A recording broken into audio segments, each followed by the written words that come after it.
Pravi pastir se zna lepo posloviti od svoje cerkve, kajti ve, da ni središče zgodovine, temveč svoboden človek, ki je služil brez kompromisov in ne da bi si čredo prilastil. O tem je papež Frančišek spregovoril zjutraj, ko je kakor običajno maševal v kapeli doma svete Marte. Izhajal je iz berila iz apostolskih del. Ta odlomek bi po njegovih besedah lahko naslovili Slovo škofa.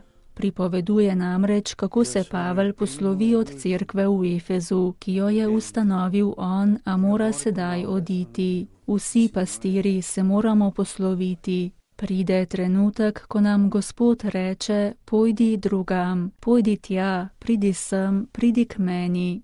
Eden od korakov, ki jih pastir mora narediti, je tudi pripraviti se na lepo slovo, se ne posloviti samo na pol.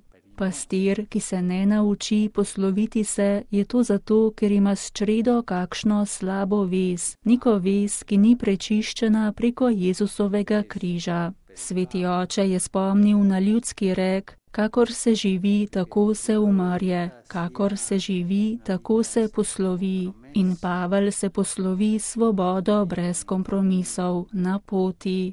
Tako se poslovi pastir. S tem tako lepim zgledom molimo za pastirje, za naše pastirje, za župnike, za škofe, za papeža, da bi bilo njihovo življenje življenje brez kompromisov, življenje na poti, življenje, v katerem se sami nimajo za središče zgodovine in se tako naučijo posloviti se.